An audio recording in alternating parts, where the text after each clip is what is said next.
وذكر فإن الذكرى تنفع المؤمنين.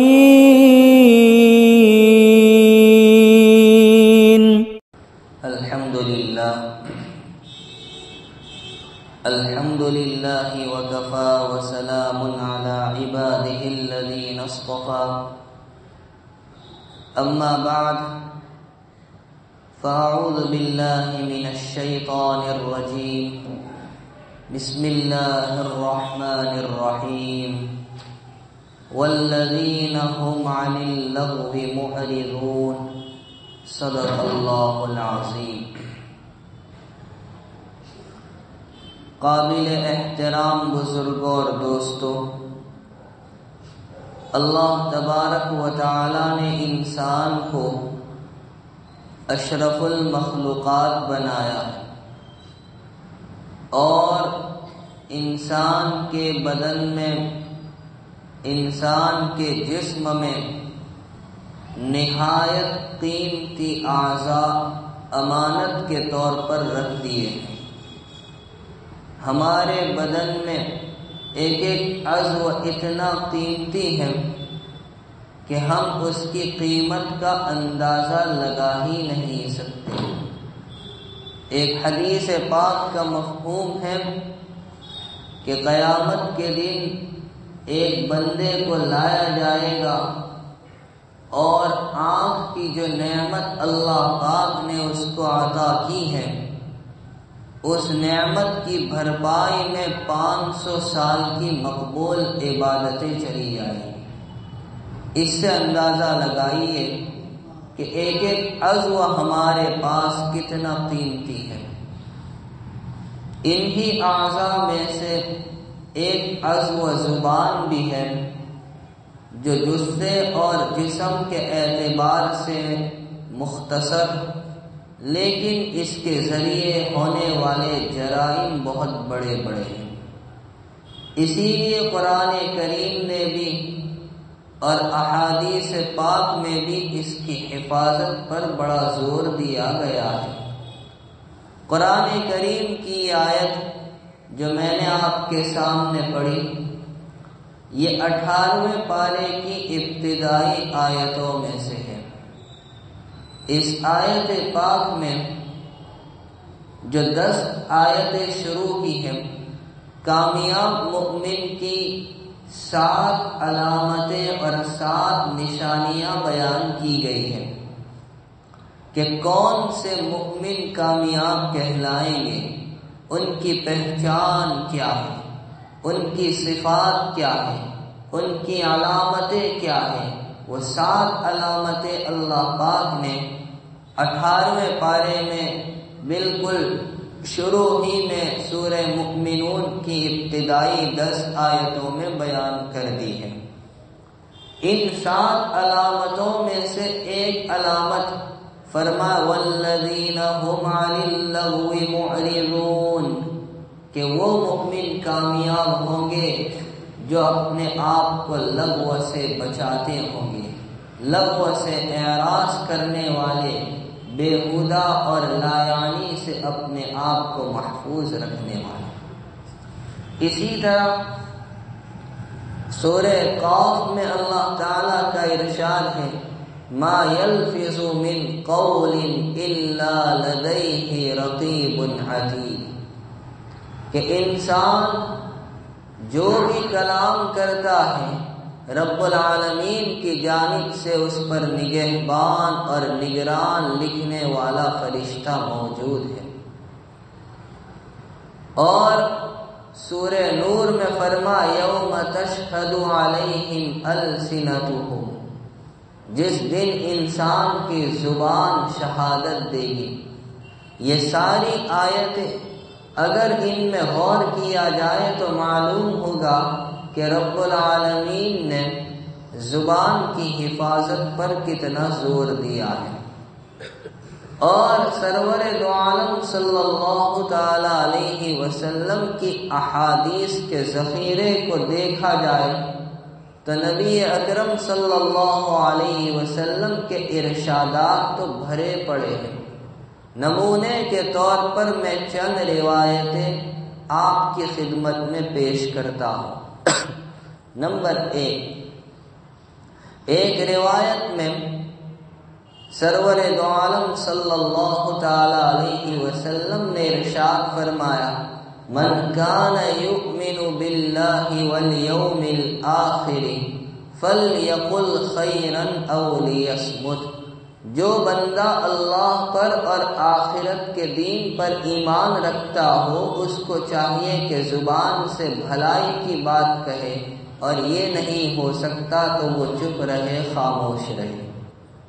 نمبر 2، حضرت سہل بن سعد الساعدی رضی اللہ تعالیٰ عنہ سے مروی ہے کہ سید الکونین صلی اللہ تعالی علیہ وسلم نے ارشاد فرمایا، من یضمن لی ما بین لحیی وما بین رجلی اضمن لہ الجنہ۔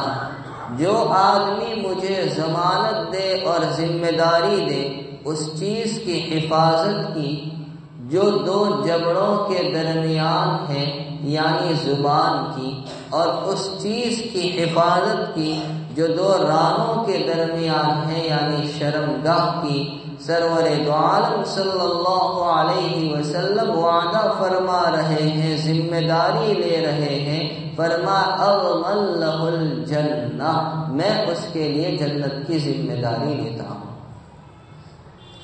نمبر 3،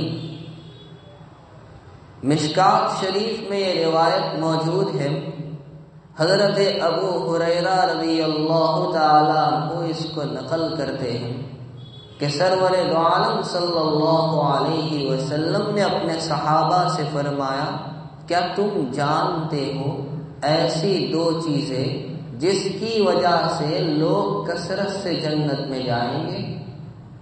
صحابہ اکرام کا ایسے موقع پر ایک ہی جواب ہوتا، اللہ ورسولہ اعلم، کہ اللہ اور اس کے پاک رسول صلی اللہ علیہ وسلم ہی بہتر جانتے ہیں۔ اللہ کے نبی علیہ السلام نے ارشاد فرمایا، اللہ سے ڈرنا اور اچھے اخلاق اختیار کرنا یہ وہ دو چیزیں ہیں جس کی وجہ سے لوگ کثرت سے جنت میں جائیں گے۔ پھر آقا علیہ السلام نے فرمایا، اچھا تم جانتے ہو ایسی دو چیزیں جس کی وجہ سے لوگ کثرت سے جہنم میں جائیں گے؟ صحابہ اکرام کا پھر وہی جواب تھا، اللہ ورسولہ اعلم۔ تو حضرت نبی اکرم صلی اللہ علیہ وسلم نے ارشاد فرمایا، الفم والفرج، منہ اور شرمگاہ۔ اب منہ کا ذکر کیوں کیا نبی کریم صلی اللہ علیہ وسلم نے؟ دو وجہ سے، یا تو اسی کے ذریعے حرام لقمہ پیٹ تک پہنچتا ہے، یا اس وجہ سے کہ اس کے اندر وہ زبان ہے جس سے بڑے بڑے گناہ وجود میں آتے ہیں۔ نمبر 4، حضرت عقبہ بن عامر رضی اللہ تعالی عنہ، ان سے مروی ہے نبی اکرم صلی اللہ علیہ وسلم سے سوال کیا گیا، من نجات، اے اللہ کے نبی صلی اللہ علیہ وسلم نجات کس چیز میں ملے گی؟ نجات کا راستہ کیا ہے؟ آقا علیہ السلام نے ان کو 3 باتیں ارشاد فرمائیں۔ اس میں پہلے ہی نمبر پر فرمایا، املک علیک لسانک، اپنی زبان کو قابو میں رکھو۔ پھر فرمایا، ولیسعک بیتک، چاہیے کہ تمہیں تمہارا گھر کافی ہو جائے، یعنی زیادہ اوقات گھر میں رہا کرو۔ اور تیسرے نمبر پر فرمایا، وابکی علی خطیئتک، اپنی خطاؤں پر اپنے گناہوں پر رو لیا کرو۔ تو دیکھیے نبی کریم صلی اللہ علیہ وسلم سے جب نجات کا راستہ اور نسخہ پوچھا گیا تو آقا نے جو 3 باتیں ارشاد فرمائیں اس میں پہلے ہی نمبر پر زبان کے بارے میں فرمایا کہ اپنی زبان کو قابو میں رکھو۔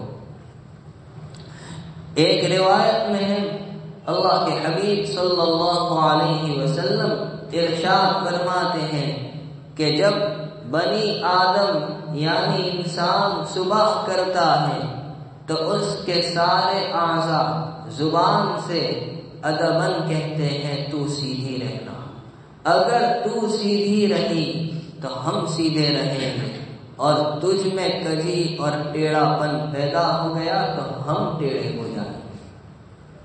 نبی کریم صلی اللہ علیہ وسلم سے حضرت سفیان بن عبداللہ ثقفی رضی اللہ تعالیٰ عنہ نے پوچھا کہ پیارے آقا، آپ مجھ پر سب سے زیادہ کس چیز کا اندیشہ کرتے ہیں، کس چیز کا خوف کرتے؟ آپ نے زبان کی جانب اشارہ کر کے فرمایا اس کا۔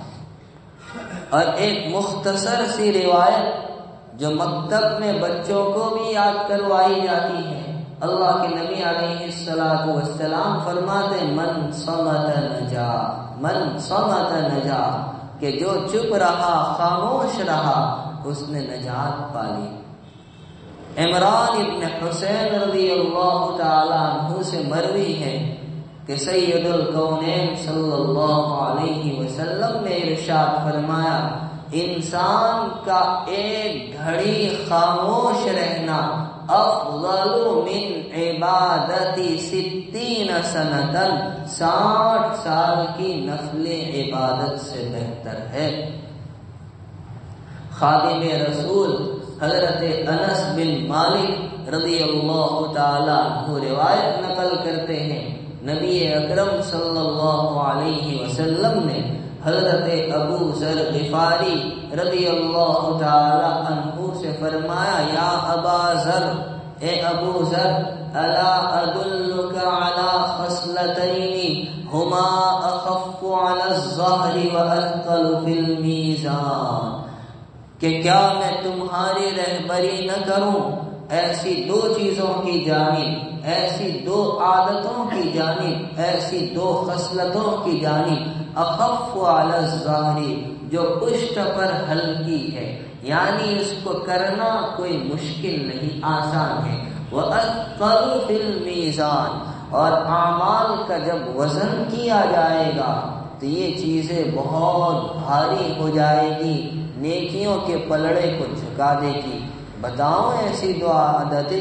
انہوں نے عرض کیا، ضرور بتائیے۔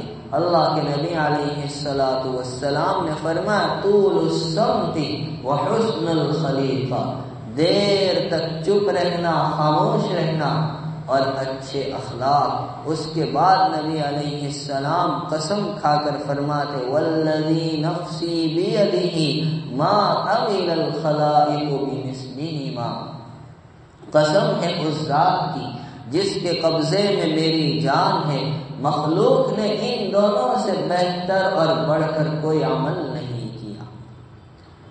ایک اور روایت میں نبی اکرم صلی اللہ علیہ وسلم نے ارشاد فرمایا، من خزن لسانہ ستر اللہ عورتہ، جو اپنی زبان کی حفاظت کرتا ہے اللہ رب العزت اس کے عیوب کو چھپاتے ہیں، اس کی پردہ پوشی فرماتے ہیں۔ کہنے کا منشا یہ ہے کہ یہ تو چند روایتیں میں نے آپ کے سامنے نمونے کے طور پر پیش کی، ورنہ نبی اکرم صلی اللہ علیہ وسلم کے ارشادات اس سلسلے میں بھرے پڑے ہیں، جن سے اندازہ ہوتا ہے کہ قرآن و حدیث میں زبان کی حفاظت پر کتنا زور دیا گیا، کتنی اہمیت بتلائی گئی، اور یہی باتیں ہمارے بڑوں سے، اسلاف سے بھی منقول ہیں۔ سیدنا حضرت عیسیٰ علیہ الصلاۃ والسلام کی خدمت میں ایک صاحب آئے اور انہوں نے عرض کیا کہ مجھے کوئی ایسا عمل بتا دیجئے جس کی وجہ سے میں جنت میں داخل ہو جاؤں۔ تو آپ نے فرمایا کہ چپ رہا کرو، کچھ مت بولو۔ انہوں نے کہا یہ تو ہو نہیں سکتا کہ میں بالکل چپ رہوں۔ تو آپ نے فرمایا پھر بھلائی کے سوا کچھ مت کہو۔ اسی طرح منقول ہے کہ حضرت لقمان حکیم جو ایک حبشی غلام تھے، ان کو ان کے آقا نے، مالک نے کہا کہ جاؤ بکری ذبح کرو اور 2 بہترین چیز لے آؤ۔ وہ گئے، بکری ذبح کی، دل اور زبان لے کر آئے اور لا کر پیش کی۔ پھر مالک نے کہا جاؤ بکری ذبح کرو اور 2 بدترین چیز لے کر آؤ۔ وہ گئے، بکری ذبح کی، پھر دل اور زبان لے کر آئے، لا کر مالک کی خدمت میں پیش کی۔ اسے بڑا تعجب ہوا اور کہنے لگا کہ ہم نے تم سے بہترین چیز کا مطالبہ کیا، تب بھی تم یہ 2 چیزیں لائے، زبان اور دل، اور بدترین چیز کا مطالبہ کیا تب بھی تم یہ 2 چیزیں لائے ہو، زبان اور دل، کیا بات ہے۔ وہ بڑے حکیم تھے، فرمانے لگے کہ یہی بہترین اور یہی بدترین ہے، اگر یہ درست ہے تو سب کچھ درست ہے، اور اگر ان دونوں میں فساد اور بگاڑ ہے تو سب کے اندر ہی فساد اور بگاڑ ہے۔ خلیفہ اول سیدنا حضرت ابو بکر صدیق رضی اللہ تعالی عنہ کے متعلق ہے کہ وہ بسا اوقات اپنے منہ کے اندر کنکر رکھا کرتے تھے تاکہ زیادہ کلام نہ ہو، اور کبھی کبھار اپنی زبان کو کھینچتے، پکڑتے اور فرماتے یہ ہے وہ چیز جس نے مجھے ہلاکت میں ڈال کر رکھا ہے۔ مشہور صحابی حضرت عبداللہ ابن مسعود رضی اللہ تعالی عنہ فرماتے ہیں کہ قسم ہے اس ذات کی جس کے قبضے میں میری جان ہے، طویل عرصے تک قید خانے میں ڈالے جانے کے لائق اگر کوئی چیز ہے تو وہ میری زبان ہے۔ حضرت طاؤس رحمہ اللہ تعالی جو بڑے محدثین میں اور صوفیاء کرام میں سے گزرے ہیں، وہ فرمایا کرتے تھے کہ میری زبان تو درندہ ہے، اگر میں اس کو چھوڑ دوں تو مجھے ہی چٹ کر جائے۔ اور مشہور تابعی سیدنا حسن بصری رحمہ اللہ تعالی کا یہ ملفوظ مشہور ہے کہ جو بندہ اپنی زبان کی حفاظت نہیں کرتا اس کو دین کی کوئی سمجھ نہیں ہوتی۔ ہمارے اسلاف نے اس پر عمل کر کے دکھایا۔ کیسا عمل؟ امام غزالی رحمت اللہ علیہ نے لکھا ہے احیاء العلوم میں، منصور ابن معتمر رحمت اللہ علیہ ایک بہت بڑے بزرگ گزرے ہیں، 40 سال تک ان کا معمول یہ رہا کہ عشاء کے بعد کوئی دنیاوی بات نہیں، اور آج ہمارا حال یہ کہ ساری فضول لغو اور بےہودہ باتوں کی شروعات ہی عشاء کے بعد ہوتی ہے اور فجر کی نماز بستر کے نظر ہو جایا کرتی ہے۔ اسی طرح امام غزالی رحمت اللہ علیہ نے ایک اور بزرگ کے بارے میں لکھا ہے، غالباً ربیع بن خیثم ان کا نام ہے، کہ 20 سال تک انہوں نے کوئی دنیاوی بات چیت نہیں کی۔ صبح ہوتے ہی ایک کاغذ اور قلم اپنے ساتھ رکھ لیا کرتے تھے، جو کچھ بولتے وہ اس پر لکھ لیتے کہ میں کیا بولا ہوں، اور رات کو محاسبہ کیا کرتے تھے کہ میں نے کون سا جملہ مفید کہا ہے، کون سا غیر مناسب جملہ کہا۔ اگر کوئی غیر مناسب جملہ کہا ہوتا تو یہ لوگ اپنے آپ کو سزا دیا کرتے تھے۔ حسان ابن سنان رحمت اللہ علیہ کے بارے میں فضائل اعمال میں بھی لکھا ہے، اصل امام غزالی رحمت اللہ علیہ نے احیاء العلوم میں لکھا ہے، اور وہیں سے فضائل کے اندر نقل کیا گیا ہے۔ حسان ابن سنان رحمت اللہ علیہ ایک مرتبہ ایک سڑک سے راستے سے تشریف لے جا رہے تھے، ایک جگہ جو پہلے خالی تھی، مکان نہیں تھا، وہاں دیکھا مکان تعمیر ہو چکا ہے، تو زبان سے جملہ نکلا، ارے یہاں مکان کب بن گیا؟ بس اتنا ہی جملہ نکلا، ارے یہاں مکان کب بن گیا؟ پھر احساس ہوا کہ یہ تو ایک لغو جملہ ہے، اپنے نفس کو خطاب کر کے کہنے لگے تجھے کیا پڑی تھی یہ جملہ زبان سے نکلوانے کی؟ اس میں کیا فائدہ تھا؟ کوئی فائدہ تو تھا نہیں۔ اب سزا دی، سزا کیا دی کہ میں 1 سال تک روزے رکھوں گا۔ 1 سال تک انہوں نے اپنے اوپر روزے لازم کر دیے۔ یہ ان لوگوں کا معمول تھا۔ اسی طرح ایک بزرگ وہ دوسرے بزرگ کی ملاقات کے لیے چلے گئے عصر کے بعد۔ اب جن کی ملاقات کے لیے گئے اتفاق سے وہ سو رہے تھے، تو گھر والوں نے جواب دیا کہ وہ سو رہے ہیں۔ ان کی زبان سے نکل گیا کہ یہ بھی کوئی سونے کا وقت ہے۔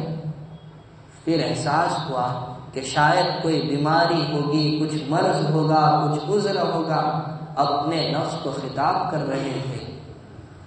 دوسری طرف جن کی ملاقات کے لیے گئے وہ بیدار ہو گئے، انہوں نے کہا وہ تو بڑے آدمی، جاؤ جلدی سے بلاؤ ان کو۔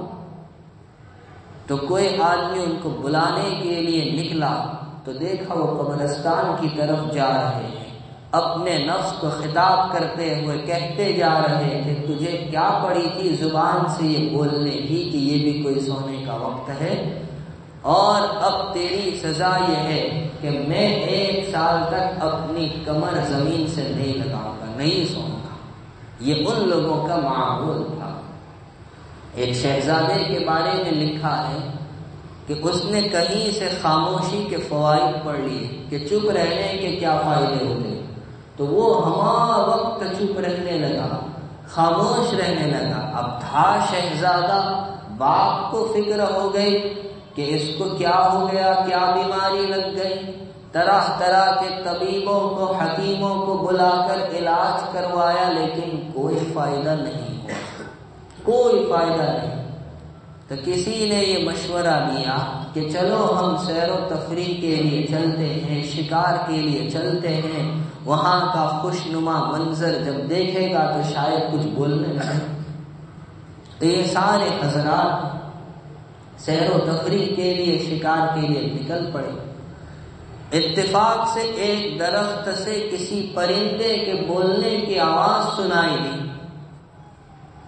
تو کسی نے اس کی جانب تیر چلایا اور پھٹ سے وہ پرندہ زخمی ہو کر نیچے گرا۔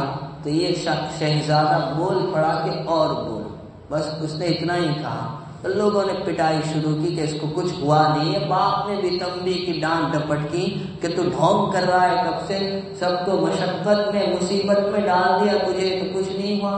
جب خوب تنبیہ اور پٹائی ہوئی تو کہنے لگا میں نے تو صرف اتنا ہی کہا اور بول، اس پر آپ لوگوں نے میری یہ گت بنا لی، تو جو بولا ہی کرتے ہیں ان کا کیا حال ہوگا اور ان کا کیا انجام ہوگا۔